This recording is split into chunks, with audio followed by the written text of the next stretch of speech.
Here they are. 3 of the visible V8 engines that I put together over the last few years. This is the Revell, claims to be a quarter scale.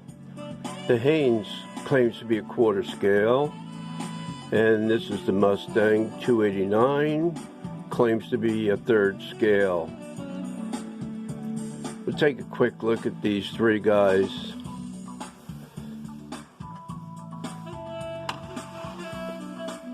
One reason I bought the visible V8, the Revell, originally I built the Revell visible V8 back in the 60s, and as far as I can tell, these are the same molds that were used for that engine.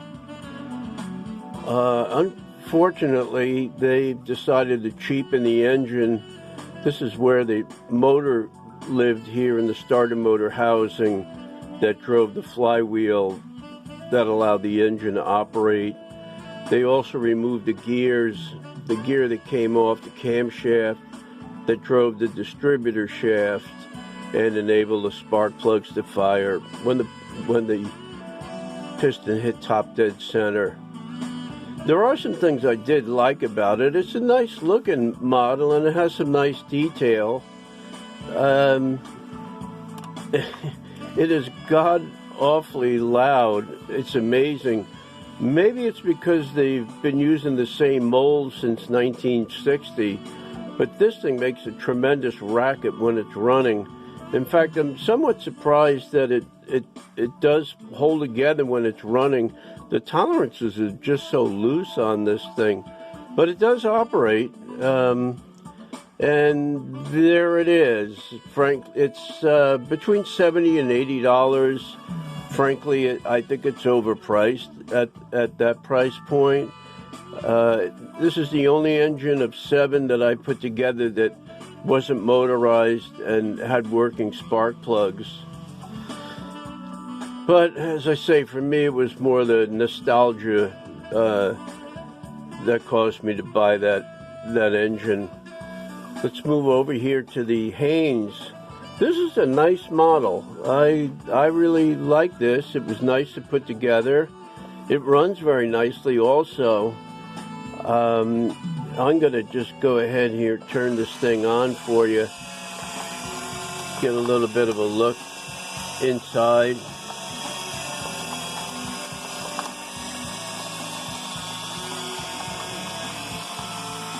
I did disconnect the motor, the engine recording in there. I frankly just as soon listen to the electric motor. There was a couple of folks that mentioned the slipping timing belt on this. I didn't have any problem at all with it. Maybe I just got lucky. So there you have it. One thing I'm not crazy about is when they do the wires that look like a rat's nest. The Mustang V8 really does a nice job with that. But this is went together well. The fit, the flash, the fit were good, as opposed to this one. The fit and the flash, maybe I was just having a bad day. I had a hard time putting that motor together. This one, not at all. This is about the same price as that Revell, $70 or $80.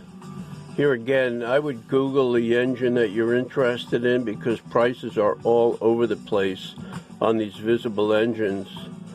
Moving on to the last, and my favorite, is this. This is a beauty. It's the Mustang 289. This engine is circa 1965.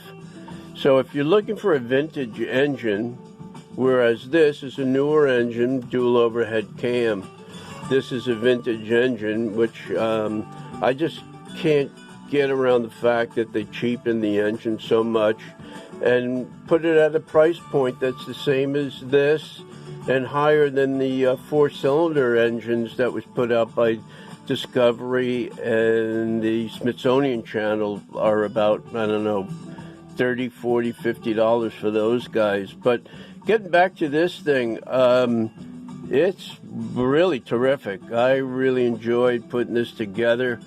Everything about it really is first class.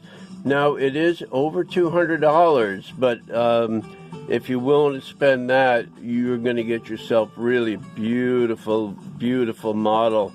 The fit, the flash, they're excellent, really.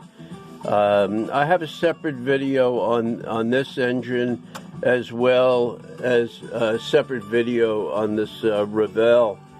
But this is really a terrific piece of kit here. And it is very smooth. It operates very smoothly.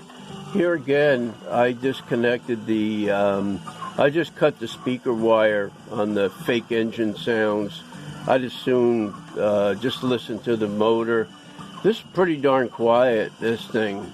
It's got really terrific detail. The castings, the block castings are very well done.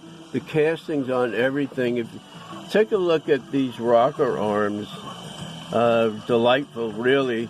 And I really like the way that they've done the distributor wires. They've really done a nice job there by putting probably both wires are inside this outside sheath. One thing I did with this, I did paint the spark plug boots black, and I painted the paper element for the air cleaner white. Aside from that, this motor is stock. So there you have it. 3 of the V8s that are available today. Probably, I would say, most cost-effective here would be the Haynes. For me, the most disappointing is the Revell, and an absolute knockout here is the Mustang 1965 289 K-Code.